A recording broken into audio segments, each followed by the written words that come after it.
सरकार तो होनी है दिल्ली ऑन करके लगा भाजपा और एनडीए की सरकार दिल्ली में होना लगभग तय है। प्रधानमंत्री जी ने कल ही ऐलान किया है कि हमारे एनडीए के जितने पार्टनर्स हैं उनको साथ में लेकर सरकार स्थापन करने का दावा। जिस प्रकार से 400 का नारा दिया, लेकिन जो कल आंकड़े क्या थोड़ा पीछे हो जाओ सब लोग नहीं हो रहे निश्चित तौर पर कुछ उम्मीद था। कई फैक्टर्स है, चुनाव में कई फैक्टर्स काम करते हैं। आखिरी में एनडीए का बहुमत हो गया जी। क्या वजह मालूम सर? जवान सर कहाँ देख रहे, क्या दिक्कत, कहाँ कमी होगी? समोर बघा सर, समोर बघा सर, कसं बघता याकडे आणि समोर बघा सर, दावा आता पूर्णही केला जातो। समोर बघा, समोर बघा, समोर बघा। त्यांच्याकडे तर आकडे नाही, इंडियाकडे जे सरकार स्थापन करण्याकरता जो आकडा पाहिजे तो आकडा त्यांच्याकडे नाहीये, स्पष्ट आहे। भाजपा आणि भारतामध्ये असलेले इंडियाचे जे मित्रपक्ष आहेत ते मित्रपक्ष मिळून बहुमताकडे स्पष्ट बहुमत होत आहे आणि त्यामुळे काल मोदी साहेबांनी जे जाहीर केलं आहे त्याप्रमाणे सरकार स्थापन करण्याची हालचाल सुरू झालेली आहे। लेकिन संजय राव दावा कर रहे हैं कि वो इंडिया अलायन्स की सरकार बनेगी। जवान सर नारा दिला तिकडे 40% नारा देण्यात होतं, तसं झालं नाही। तसं शेवटी निवडणूक आहे, निवडणुकीमध्ये अनेक फॅक्टर्स काम करतात।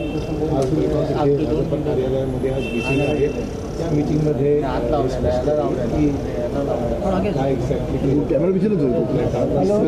अपेक्षित यश मिळालं आहे, यश मिळालं आहे परंतु अपेक्षित मिळालेलं नाही म्हणून त्याकरता सर्वांचे विचार एवढं करण्यात दाखवण्यात आले आणि उमेदवारी जाहीर करण्यात उशीर झाला त्यामुळे हा फटका बसलेला असं की आता तेच विचारांती स्पष्ट होईल की नेमकं त्याला काय कारणं आहेत। उमेदवारी देण्यामध्ये मित्रपक्ष एकत्र मिळून काही निर्णय घेण्यास विलंब झालेला आहे, नांदच करावं लागेल। अनेक कारणं आहेत, दावे प्रतिदावे मागण्या या गोष्टी होतात। तर ज्यावेळेस आपण अनेक पक्षांनी एकत्र येऊन काम करतो त्यावेळेस कमी जास्त प्रमाणात त्या गोष्टी घडतात। संजय राव दावा कर रहे कि इंडिया अलायन्स दावा कर रहे कि उनकी सरकार बनेगी, के दावे को किस मात्र तसं झालं नाही असं दिसून आलं। म्हणजे संपूर्ण मराठवाडाच बघावा लागेल, नांदेडचा एकच विषय नाहीये, संपूर्ण मराठवाड्यामध्ये जी परिस्थिती आहे त्यामध्ये आपण पाहाल की आरक्षणाचा मुद्दा मोठ्या प्रमाणावर आहे, जे मायनॉरिटीची मतं आहेत त्यांचाही विषय आहे, काही स्थानिक शेतकऱ्यांचे प्रश्न आहेत। आता हे सगळं कारण मीमांसा या सगळ्या गोष्टीवर नेमकं उमेदवार संबंधित उमेदवार चर्चा करून त्यांचं काय म्हणणं आहे या समजल्यानंतरच पुढची पावलं योग्य पद्धतीने विधानसभेसाठी काय अनुकूल होऊ शकतं याचा विचार करा।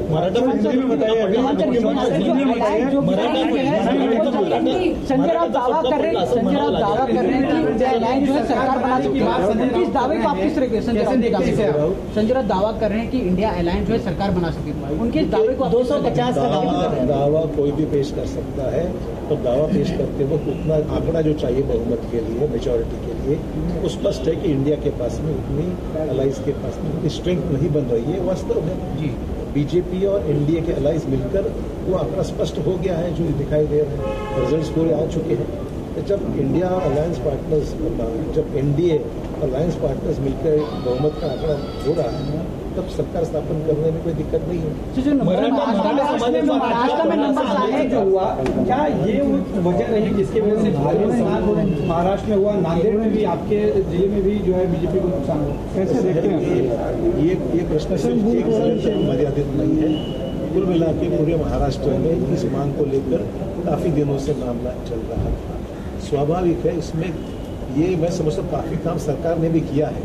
भाजपा सरकार एकनाथ शिंदे जी, अजित पवार और देवेंद्र फडणवीस जी ने मिलकर ही बहुत अच्छा काम आरक्षण के बारे में किया है। 10+ आरक्षण दिया गया है। जो आरक्षण के बारे में अन्य कुछ मुद्दे हैं उन पर भी फैसले हो चुके हैं। जो रिलेशंस है उसके बारे में प्रक्रिया शुरू है। शायद हम लोगों को ये बात समझाने में कम पड़े हैं, ऐसा मैं समझता हूँ। आरक्षण 10% दिया गया है तो काफी काम हुआ है, सिर्फ लोगों तक ये बात पहुंचाने में शायद कम पड़े होंगे, ऐसा मुझे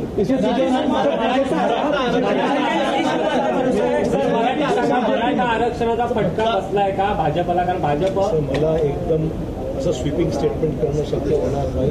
वेगवेगळ्या मतदारसंघात वेगवेगळी परिस्थिती आहे। त्यामुळे नेमकं प्रत्येक मतदारसंघात काय घडलेलं आहे की कारण मीमांसा संबंधित उमेदवाराकडूनच रिपोर्ट घेतल्याशिवाय सांगता येणार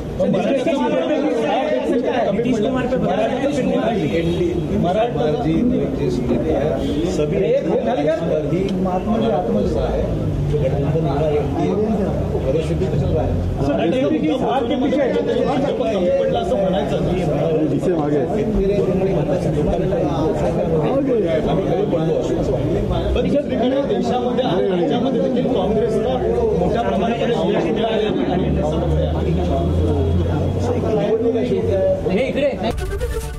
एबीपी माझा, उघडा डोळे बघा नीट.